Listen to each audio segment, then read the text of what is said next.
दोस्तों, आपने डायन के बारे में तो सुना होगा ना। डायन एक ऐसी प्रेत या एक ऐसी तामसिक शक्ति जो कि आपके पूरे घर को निकल जाती है, जिसकी ज़िंदगी में ये चिपके उसकी ज़िंदगी बर्बाद कर देती है।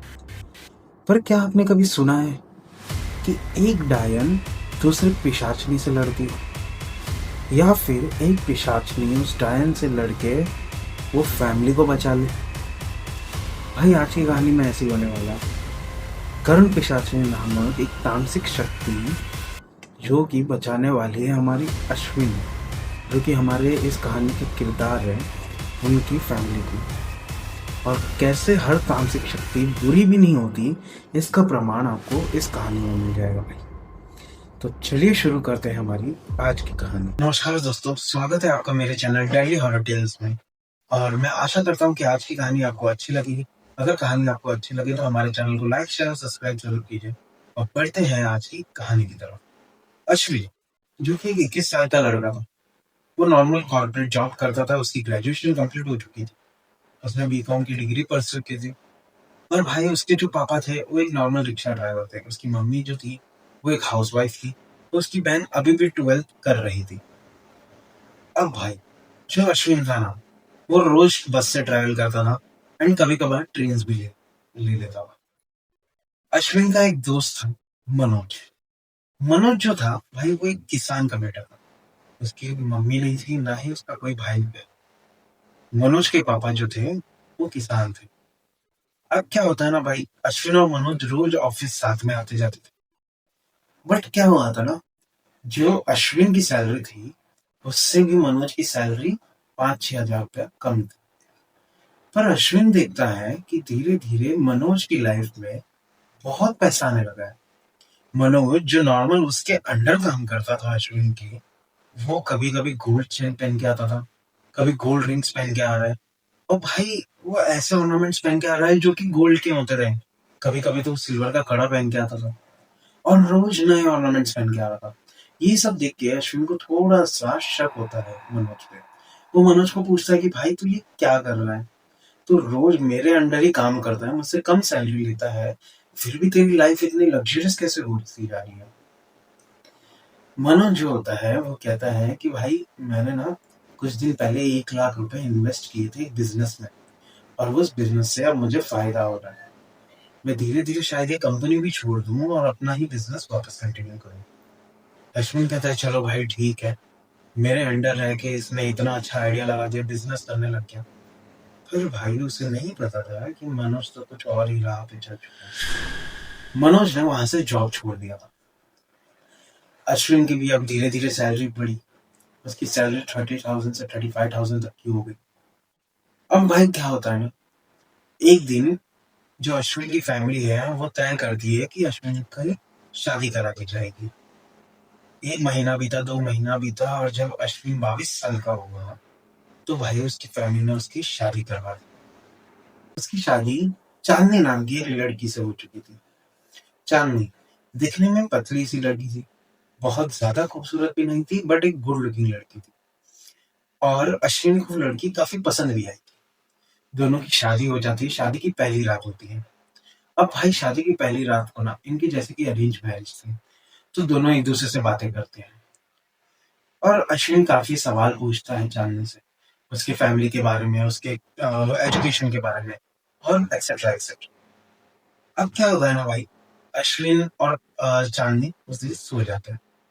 अगले दिन जब उठते हैं तो जो चांदनी होती है उसकी पहली रसोई होती है अश्विन के घर पे। जो हमारे अश्विन है उनकी मम्मी बताती है उनको कि बेटा, आज पहली रसोई है आपकी, तो आपको कुछ मीठा बनाना पड़ेगा।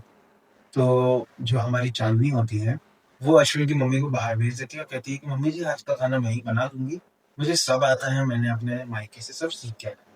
तो अश्विन की मम्मी भी बड़ी खुश होती है कि एक ऐसी बहू मिली है, एक ऐसी गुणवान बहू मिली है जिसको सब पहले से ही आता है, तो हमें कुछ करने की जरूरत नहीं है। अब भाई, उन्हें क्या पता था कि जो चांदनी है वो तो किसी और ही इरादे से उनके घर पे आई। वो हलवा बनाती है, सूजी का हलवा बनाती है, और अश्विन वहां पे किचन में पहुंच जाता है। अश्विन जब किचन में पहुंचता है तो वो कोई आवाज नहीं करता। वो देखता है कि जो चांदनी है वो हलवा तो बना चुकी है, पर वो एक अखबार में लिपटे हुए कुछ ऐश जैसा हलवे में डाल। उसको लगता है कि ये कोई होगा, कोई मसाला वसाला होगा, जैसे इलायची के पाउडर हो जाते हैं या फिर पिसे हुए ड्राई फ्रूट्स जैसे हो जाते हैं। तो वो इतना ध्यान नहीं देता, किचन में आता है और चांदनी उसे देखती है, तो वो पूछती है कि आप यहाँ पे? तो कहता है मुझे पानी चाहिए था। तो चांदनी उसको पानी देती है और वो चला जाता है बाहर डाइनिंग टेबल पे। अब भाई सब लोग बैठते हैं खाना खाने। तो जब चांदनी वो हलवा लाती है, जो अपना सूजी का हलवा था वो बनाई थी, वो लाती है, सबको देती है। सब खा के उसका बहुत ही ज्यादा तारीफ करते हैं। चांदनी भी खुश हो जाती है और अश्विनी भी सोचते हैं चलो एक ऐसी वाइफ मिली है जिसको खाना भी अच्छे से पकाने आता है, आजकल की लड़कियों की तरह नहीं जो सिर्फ मैगी बना के छोड़ दी। अब भाई क्या होता है ना आगे, पूरा हफ्ता जो वो जिस दिन पहली रसोई थी, उसके बाद से भाई पूरा हफ्ता जो होता है उसकी फैमिली के लिए जैसे एक नाइटमेयर बन जाता है। भाई अश्विन की जो मॉम थी उनको हाई ब्लड प्रेशर की बीमारी हो जाती है। वो तुरंत जाते हैं हॉस्पिटल और डॉक्टर बताता है कि इनका ब्लड प्रेशर बहुत ज्यादा हाई हो चुका है। उनकी पूरी फैमिली टेंशन में आ जाती है क्योंकि अश्विन की मॉम जो थी वो काफी हेल्थ कॉन्शियस थी। उन्होंने अपना काफी अच्छे से ध्यान रखा हुआ है, रोजाना योगा एंड अपनी हेल्थ के बारे में अच्छे से केयर करती थी। उनको ब्लड प्रेशर की बीमारी होती थी भाई। अब उनकी मम्मी को हॉस्पिटल में ही रखते हैं एक दिन और अगले दिन डिस्चार्ज करने वाले थे। अब यहाँ पे अश्विन की बहन जो बिट्टी होती है वो घर पे अकेली होती है उसकी भाभी के साथ, चांदनी के साथ। तो उसे उसकी भाभी से शायद कुछ ड्रेस व्रेस चाहिए थी। तो वो देखती है पूरे घर में भाभी कहीं नहीं है, तो शायद उनके कमरे में हो। वो जाती है कमरे में, नॉक करती है पर कोई दरवाजा नहीं खुलता भाई। लेकिन जब यहाँ पे बिट्टी दरवाजा हल्का सा खोलती है तो वो देखती है कि पूरे कमरे में काले काले निशान पड़ चुके हैं, जैसे कोई जानवर आके जैसे खरोचता है वैसे काले निशान उस पूरे कमरे के दीवारों पे होते हैं। वो देखती है कि उसकी भाभी कमरे के बीच में बैठी है और एक काले घेरे में अपने सर खोल के अपना सर गोल गोल घुमा रही है। वो ये देख के डर सी जाती है। वो भागती है अपने कमरे की तरफ और कमरा लॉक करके अंदर ही बैठ जाती है। वो इंतजार करती है अपने भाई और अपने पापा के आने का हॉस्पिटल से। वो दोनों जैसे ही आते हैं, बिट्टी भागती है अपने भाई के पास और वो बताती है कि मैंने आज भाभी को देखा है। वो अपने बाल खोल के कुछ तो कर रही थी, अपने सर घुमा रही थी। अश्विन सोचता है कि ये क्या बोल रही है। वो जब जाता है चांदनी के कमरे में तो चांदनी कमरे में नहीं होती। चांदनी किचन में थी जो कि शाम का खाना बना रही थी। तो अश्विन को लगता है कि जो बिट्टी है उसने शायद कुछ मिसअंडरस्टैंड कर लिया है। वो दिन बीतता है। अगले दिन जब उसकी मम्मी वापस से घर पे आती है डिस्चार्ज होके, तो काफी थकी और बीमार सी हालत में होती है। तो जाके सीधा अपने कमरे में रेस्ट पे हो जाते हैं। अब क्या होता है ना भाई, चांदनी जब अपने आफ्टरनून का लंच बना रही थी, अश्विन वापस से देखता है किचन में कि वो फिर से कुछ पेपर से मिला है। उसने पेपर ऐसे पूरा पलटी कर दिया, पेपर को झटका है दाल में और पेपर को डस्टबिन में फेंक। अब सब लोग खाना खाते हैं, अश्विन यहाँ पे कोई सवाल नहीं करता। अब जब सब खाना खा चुके थे तब अश्विन जाता है किचन में, तो वो देखता है कि एकदम सड़ी हुई बदबू आ रही है किचन से। वो ढूंढता है कि कहीं कुछ खाना तो खराब नहीं हुआ और वो स्मेल का पीछा करता है कि ये स्मेल आ कहाँ से रही है। तो वो देखता है भाई कि ये स्मेल उसी डस्टबिन से आ रही है जिस डस्टबिन में चांदनी ने वो पेपर डाला था। वो डस्टबिन की थैली ऐसे खोलता है और देखता है भाई कि उसमें एक मरी हुई चिपकली पड़ी हुई रहती है, लिजर्ड। भाई वो चांदनी को फटाक से बुलाता है कि ये क्या है। चांदनी बोलती है मुझे नहीं पता ये कहाँ से आया। और यहाँ पे बिट्टी भी आ चुकी थी किचन में। वो कहती है कि भैया शायद ऊपर से गिर गई होगी, मरी हुई होगी, इसके लिए इतनी स्मेल आ रही है। जो अश्विन होता है वो थैली बांधता है और बाहर कचरा पेटी में फेंक के आ जाता है। पर भाई अब तो मौत का खेला शुरू हो चुका था। जो चांदनी जो थी वो रात का भी खाना बनाती थी। अब वो देखता है अश्विन कि वापस से चांदनी कुछ मिला रही है और जो अश्विन होता है उसने चांदनी के कंधे पे हाथ रखा उसने जैसे ही चांदनी के कंधे पे हाथ रखा तो भाई वो देखता है कि चांदनी की बॉडी पूरी ठंडी पड़ रही है, ऐसी ठंडी जैसे हाथ लगाओ तो बर्फ को छू लिया हो। तो चांदनी मुड़ के कहती है कि आप जाओ ना, मैं आती हूँ खाना लेके। अश्विन यहाँ भी थोड़ा सहम सा गया था। वो जाता है अपने मम्मी के कमरे में और बैठता है उनके बाजू में। वो बताता है अपनी मम्मी को कि मम्मी मुझे कुछ अजीब लग रहा है चांदनी में, वो चांदनी सही नहीं लग रही है। उसकी मम्मी कहती है तेरा भ्रम है ये सब, तेरे को शायद लड़की पसंद नहीं आ रही होगी इसके लिए तू नाटक कर रहा है।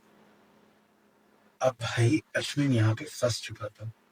उसने जो देखा था, उसने जो फील किया था, वो अब किसी से डायरेक्ट कह नहीं सकता था। अब भाई वो लोग रात का खाना खाते हैं। अश्विन और चांदनी अपने कमरे में आ जाते हैं। अब भाई इनकी शादी को लगभग 10-12 दिन हो चुके थे। अश्विन और चांदनी जैसे ही करीब आते हैं तो अश्विन देखता है कि उसकी वाइफ का चेहरा धीरे धीरे बदल रहा है और उसकी वाइफ बहुत ही ज्यादा डरावनी दिख रही है। इतनी डरावनी जैसे कोई बूढ़ी औरत के मुंह पे छाले पड़ चुके हों। अश्विन डर के चांदनी को ऐसे दूर फेंकता है और चिल्लाता है। अश्विन के पापा और बिट्टी आती हैं और धीरे धीरे उसकी मम्मी भी आती हैं। तो पूछते हैं कि क्या हुआ बेटा, तू इतनी जोर से क्यों चिल्लाया। बिट्टी पूछती है कि भैया आप चिल्लाए क्यों इतने जोर से। अश्विन कुछ नहीं बोलता है और सिर्फ उंगली दिखाता है अपनी वाइफ की तरफ। जब उसके मम्मी पापा ने और बिट्टी ने उनकी वाइफ को देखा तो भाई सब नॉर्मल था, कुछ अजीब नहीं था वहां। अश्विन वहां पे बोलता है कि शायद मैंने कोई बुरा ऐसा ख्याल आ गया, शायद मुझे, आप लोग सो जाओ। चांदनी यहाँ पे क्रीपी स्माइल देती है अश्विन को और उसके बाजू में ही ऐसे करके लेट जाती। अश्विन की जब रात में 2 बजे आँख खुलती है तो देखता है कि उसकी वाइफ उसके बेड के पास नहीं है भाई। अब भाई अश्विन अपनी नजरें घुमाता है तो देखता है कि उसकी वाइफ अलमारी के आईने के सामने खड़ी है। उसके बाल पूरे खुले हुए हैं भाई। उसका चेहरा पूरा सफेद पड़ चुका है। माथे पे एक बड़ी सी काली बिंदी और काली लिपस्टिक लगा के खड़ी है चांदनी। वो उठता है, बैठता है बेड पे और कहता है कि चांदनी ये तुम क्या कर रही हो। चांदनी अपना सर 360 घुमा लेती है भाई और ये देख के अश्विन का खून सूख जाता है। वो डर के कहता है कि तुम ये क्या हो रहा है तुम्हें। चांदनी एक क्रीपी स्माइल देती है और उल्टे कदमों से बैठ जाती, अपनी गर्दन सीधी करती है और अश्विन के गाल पे ऐसे हाथ लगा के कहती है कि तुमने मुझे ही चुना है ना, तुमने मुझसे शादी की है, तो अब मैं जैसे भी हूँ बस तुम्हारी हूँ। वो अपनी मुंडी टेढ़ी करती है और अश्विन के गले पे बाइट कर लेते हैं। अश्विन दर्द में कर्रा रहा होता है भाई। अश्विन को कुछ समझ नहीं आता कि वो क्या करे यहाँ पे। ना वो चिल्ला सकता है, ना किसी को अपनी स्थिति बता सकता है। अगले दिन जब अश्विन उठता है तो वो देखता है कि बेड पे कोई नहीं है। वो अपने गले पे चेक करता है तो उसके गले पे दांत के निशान होते हैं। अब भाई वो कमरे से बाहर आता है तो देखता है चांदनी कमरे में, सॉरी किचन में नाश्ता बना रही है। चांदनी उसे देखती है तो वो देखता है कि चांदनी आज बहुत खूबसूरत दिख रही है। वो बहुत अच्छे से रेडी हुई है, नहा के और अपना नाश्ता बना रही है। बेटी आती है बाहर अपने कमरे से क्योंकि वो अपने मम्मी पापा के ही कमरे में सोती थी। वो बाहर आती है और कहती है भैया रात में क्या हो रहा था, क्योंकि बिट्टी ने वो निशान देख लिया था जो अश्विन के गले पे था। बिट्टी को लग रहा था कि वो एक लव बाइट है जो उसकी भाभी ने दिया है। पर भाई खेला तो कुछ और ही था। अश्विन नाश्ता करता है और अपने काम के लिए निकल जाता है। वो ऑफिस में पूरा दिन काम करता है और घर की तरफ वापस आता है। जब वो घर पे आ रहा था तो उसके पापा का कॉल आता है। उसके पापा कहते हैं कि बेटा तेरी मम्मी की तबीयत बहुत ज्यादा खराब हो चुकी है, तो जल्दी से घर पे आ जा। अश्विन भागते दौड़ते हैं, ऑटो लेता है और सीधा घर पे पहुंचता है। वो देखता है तो उसकी मम्मी बहुत गहरी सांसें ले रही है। उनका दिल में दर्द हो रहा था ऐसा उन्होंने बताया। पर वो कहती है कि बेटा शायद मुझे नहीं लगता मैं और जी पाऊंगी, तो अपने पापा का और अपनी बहन का ख्याल रखना, अपनी पत्नी को कभी दुख नहीं देना। और भाई ये आखिरी शब्द से मतलब वो तो ना बिना किसी रीजन से उसकी मम्मी की डेथ हो जाती। अब भाई अश्विन, उसकी बहन, उसके पापा सब इस तरह टूट जाते हैं कि उनके मुंह से कोई शब्द नहीं निकलता। वो बस रोए जा रहे थे और अपनी जो उनकी मम्मी थी, अश्विन और बिट्टी, उन पे ऐसे हाथ मार के कह रहे थे कि मम्मा उठ जाओ, वापस आ जाओ, आपको अचानक क्या हो गया। उनकी मम्मी की बॉडी को लेके जाया जाता है हॉस्पिटल में, तो पता चलता है भाई कि उनका हेमोग्लोबिन अचानक ड्रॉप हो चुका था और ब्लड प्रेशर जो पहले हाई था वो बिल्कुल लो जा चुका था, और उसी वजह से उनकी दम घुटने की वजह से मौत हो जाती है। अब भाई इनकी फैमिली में मातम का माहौल छा चुका। पर एक बात गौर करने वाली थी कि चांदनी को इस चीज का रत्ती भर फर्क नहीं पड़ता है। चांदनी अगली सुबह उठती है, उनकी माँ का अंतिम संस्कार सब हो जाता है, सारे रिश्तेदार एंड ऑल आते हैं जो कि जा चुके हैं। अब भाई चांदनी अगले दिन वापस से किचन में जाती है और नॉर्मली खाना बनाने लग जाती है।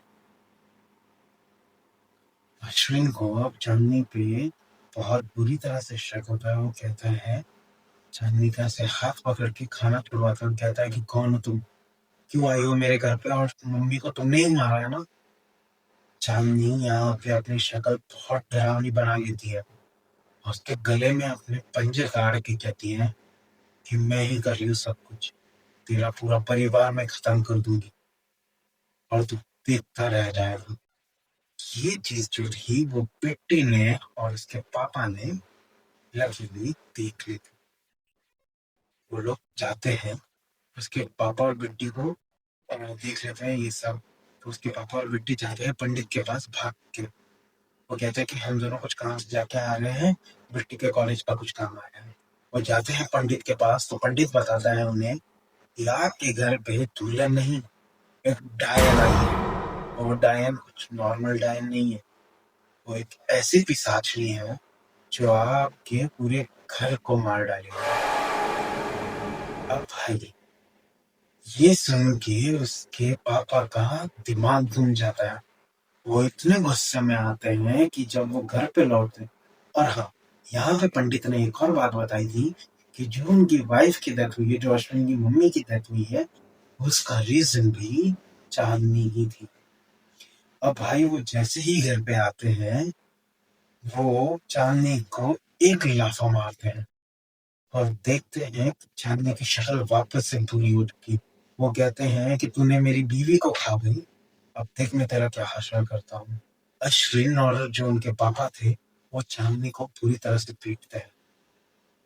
अब चांदनी में कुछ अलग शक्तियां नहीं थी, बस वो एक डायन थी, एक ऐसी पिशाची या फिर कहे एक ऐसी डायन जो सबकी बलियां ले रही थी अपनी शक्तियां बढ़ाने के लिए। वो उसे इतनी बुरी तरह मारते हैं कि चांदनी अपना दम तोड़ देती है वहां पे। चांदनी जाते जाते कहती है कि मैं तुमको बर्बाद कर दूंगी, तुम्हारे घर को बर्बाद कर दूंगी, किसी को चैन से जीने नहीं दूंगी। और यहाँ पे बिट्टी को भी गुस्सा आता है, बिट्टी भी एक लोहे का रॉड लाती है, उसके गले पे मार देती है।